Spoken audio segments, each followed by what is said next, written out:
ana kampa geldik. Yürüyüş başlamadan önce bize kısa bir bilgilendirme anlattılar.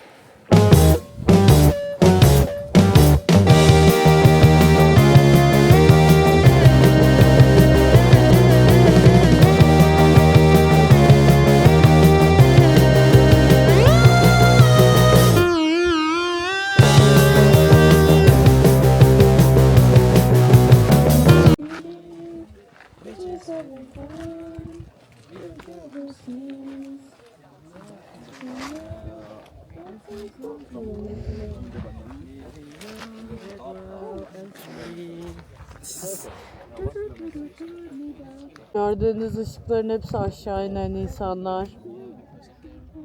Bu da ben. Rüzgar yüzünden sülfürün hepsi üstümüze geldi.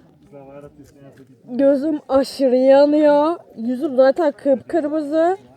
Nefes almakta zorlanıyorum. Her ne kadar ağzımdan alsam da. Dumanı görebilirsiniz zaten. Hiçbir yer net değil yani hani. Tam olarak bunu görmeye gelmiştim. Saniye önce sülfür madeninden çıktık. Adamlar sigara yaktı. Delirmişsiniz siz.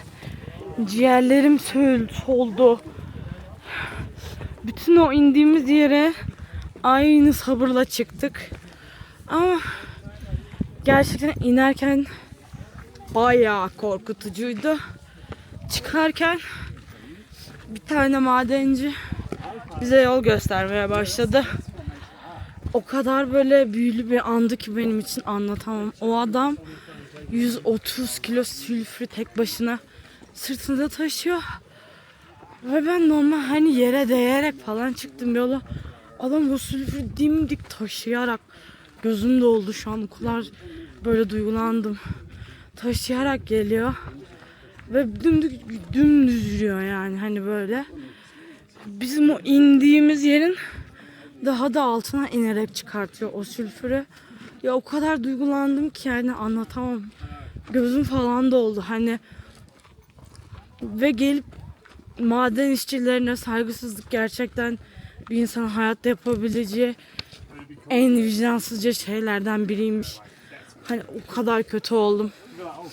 Ağlamamak için zor tutuyorum kendimi, konuşmak istiyorum ama hani gerçekten çok duygusal bir andı benim için. Çok sabır doluydu.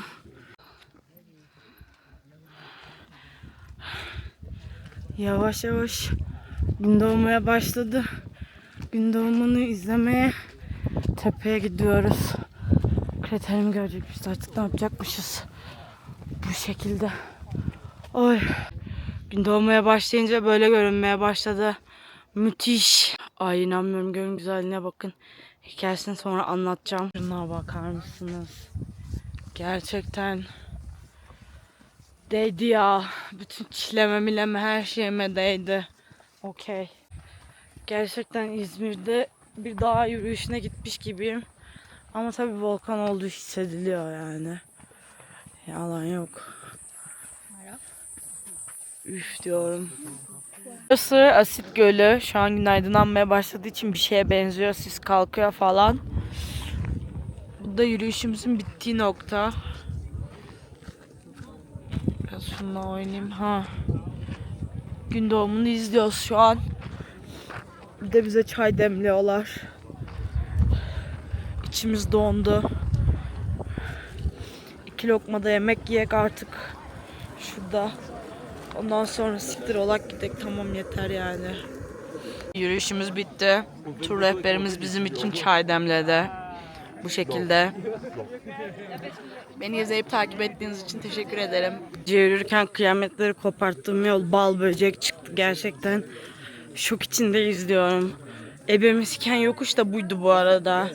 İnerken bile parmaklarım katır gibi takılıyor.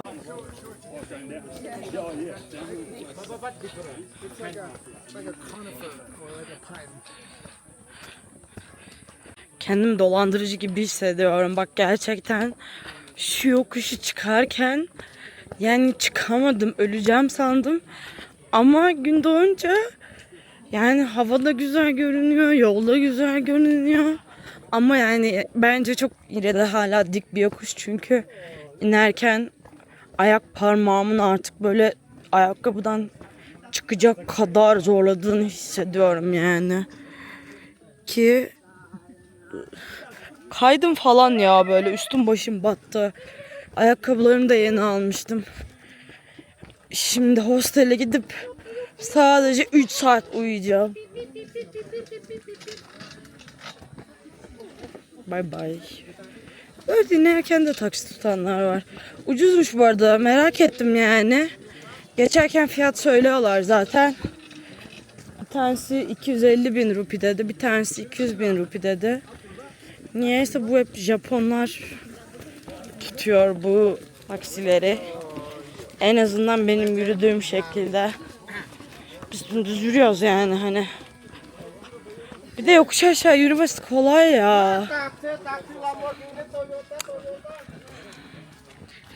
Ya biri bana dese ki ormanın dibinde Özge taksi diye dallanacaksın. Derim ki ne alaka? Oluyormuş. Ayo bro, Lamborghini bro. Toyota. Cidden. Lambo. Hvor er der lægen, der smed døren op, fik hun om, hvis han kan putte ud, eller? Der fulde! Der var simpelthen op, Tövbe estağfurullah. de satte under opføren, og simpelthen hvor vi dræner fyrene. De bliver der, eller? De giver simpelthen noget. Det var sådan efter... Delirmiş bu millet. Yemin ederim gece çok korkunç görünüyordu. Şu an okey görünüyor ama hani gerçekten yokuş aşağı inmekten de dizlerimin bağı çözüldü. Yani çıkarken nefesim kesildi. Oy. Atak geçiriyordum. İnerken şaftım kaydı, yayık ayrana döndüm. Ya bunun bir arası yok mu ya? Bir tık kız ya. Bir tık kız. Kuş fenaymış. Diğerleri o kadar zor değilmiş ama bu gerçekten çok dikmiş. Bunun adını diş titreten koyuyorum. Bak yürüyüşü de işte ne biçim yürüyor. Of. Az kaldı. Vardık. Ekip toplansın. Arabalara gideceğiz. Artık devam sonra. Çok acayip bir şey oldu. Normalde hostele gittiğimde şöyle bir 3-4 saat uyuyup sonra feribot iskelesine gelip bilet alıp ondan sonra işte Bali'ye gitmeye çalışacaktım. Yoldayken de yerel İngilizce konuşan rehbere dedim böyle böyle. Dedi ki sanırım sadece Giliman'dan otobüsler gündüz vakti var. Ondan sonra dedim içime kurt düştü ya. Dedim hani resepsiyondaki kıza sorayım. Dedim böyle böyle. Ondan sonra o da dedi ki emin değilim otobüs saatlerinden. Ben de dedim ki hani hostelde 3-4 saatten fazla uyumuşum. Gitmişim feribota binmişim. Feribotta uyumuşum. Dedim ki gider paşalar gibi feribotta uyuyorum. Ondan sonra eşyalarım zaten her şey hazırdı. Sadece bir duş aldım. Üstümü değiştirdim. Grab tuttum. Grab'dan indim. Adam oradaydı. Dedi ki nereye gidiyorsun? Dedim Bali'ye gidiyorum. Tam da Bali'nin neresine dedi. Dedim Canggu'ya gidiyorum. O da dedi ki Denpasar'a gidiyor bu otobüs. Canggu'ya da direkt Grab tutarsın dedi. Geçersin. Baktım. Dedi ki 250 bin rupi. Ama dedim hani bilet falan dedi. Bak otobüs gidiyor sen bilirsin. Şöyle bir durdum. Dedim ki şimdi ben feribot bileti alacağım. Feribottan ineceğim. Giliman'da otobüs aramaya çalışacağım. Kim bilir nerede. Onunla uğraşmak yerine dedim ki fıstık gibi şu an otobüsümde oturayım. Ve gideyim yani. 15 dolar yapıyor. TL olarak bilmiyorum kaç TL yapıyor. Hesaplamak istemiyorum. Ama total eğer sadece feribot bileti alsaydım ve artı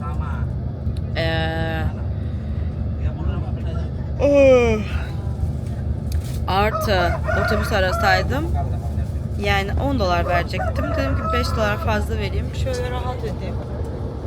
Bu şekilde. Yani ayak uzatma yeri bile var böyle. Bir garip oldu. Şu an otobüste horoz var ya.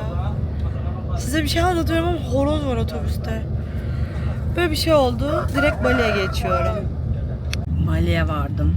ama bir sürü şey geldi başıma. Saçım başım dağınık, idare ediverin. Şöyle oldu. Gerçekten yani otobüs çok geç vardı ve Denpasar'a vardı. Sonra ben motor çağırdım. 1 saat gittim o motorla. Ve benim sırt çantam var. Ve o bir normal mopetti yani. Hani motor değildi. Var ya, elim ayağım boşaldı gerçekten o yolda. Yani çok yoruldum. Akşam İnci ile buluştuk. Beni bir Türk restoranına götürdü. Bunu videoda anlatıyorum. Çekemedim çünkü kameramın şarjı yoktu ve ben otele varır varmaz İnci'nin rezervasyon yaptığı saati gelmişti. Ve kameramı şarj etmeye hiç fırsatım yoktu. Telefonum da şarjı bitmişti. Powerbank'i sadece telefonumu şarj etmek için kullanabildim. Türk yemeği yedik. Güzeldi bence. Çok yani böyle wow değildi. Hani ben Türkiye'de de gerçekten çok keyif alarak yediğim yerler olduğu için ve şey fark ettim. Abi Türk yemek tatlılarını hatırlıyorum yani. Mesela şeyde Solo'da Salatiga'dayken de bir tane adam davet etmişti. Türk yemeği yapıyordu. O da kendi de itiraf etti. Dedi birebir aynısını yapmıyoruz, uyarlıyoruz dedi. Mesela etin içine birazcık şeker koymuştu. Sorsan şey diyecek büyük ihtimalle, bir malzemeden geçmiştir falan diyecek. Belki de öyledir, çok bilmiyorum. Dün de mesela yediğimiz lahmacun çok acıydı. Çiğ köfte söylemiştik. Çiğ köfteyi yoğurmuş ama bizim yaptığımız bir bulgurdan değil, farklı bir bulgurdan yapmış. O da büyük ihtimalle malzeme bulma sorunuyla alakalı. O yüzden yani bilmiyorum, çok beğenmedim. Isotu boldu. Ama bir şey eksik, bir şey tatsızdı yani. Hani nar ekşisiyle falan alakalı olduğunu düşünmüyorum. Belki limonunu bol koyamamıştır çünkü limon bulmak bence biraz sorun. Sonra geldim hostele. Güzel bir oteldi bu arada. Keşke biraz orada hani vaktim olsaydı zaman geçirmek için otelde. Geldim. Yattım, uyudum. Bugün işte eşyalarımı attım. 40 dakika sadece motorla İnci'nin yanına geldim. Hiç vaktimiz yokmuş. Kahve almıştım hani içer diye. Direkt motora atladı. Şimdi otele gidiyoruz. Misafirini karşılayacak. Bugün misafiriyle zaman geçirecek. Ama ben de sola takılacağım. Gerçekten bu arada Bali'nin yani bir ucundan, yani şöyle düşünün, Bali haritası bu şekilde düşünün. Limanlıktan girdim, bir ucundan gerçekten Ubud'a kadar yani şöyle bir V çizdim. Gerçek bir ne denir buna bilmiyorum ama bir Bali yolculuğu, uzun yolculuğu yaptım. Keyifliydi bu arada. Motor kullanan kişi de çok beğendim, sağ olsun. Bir tane kahve ısmarladım, dedim kahve içer misin? İçerim dedi, şekerli olur dedim. Ben de kahve yaptım yani. Kahve ısmarladım. Tip vermek çok içimden gelmedi. Asya'da tip verince de mutlu oluyorlar ama yani bilmiyorum, para verince böyle kendimi garip hissediyorum. O yüzden böyle bir şeyler hani küçük bir şeyler veriyorum. Neyse böyle böyle yani. Şimdi gidiyoruz otele. Otelin etrafında da gezecek şeyler vardır diye umut ediyorum. İnci ile buluştuk. Bakın malzemelerini diziyor tek tek. Ben biraz böyle bir kızımdır. Biraz süslü bir kızımdır. Birazcık mı kanka? Ve hala bitkin.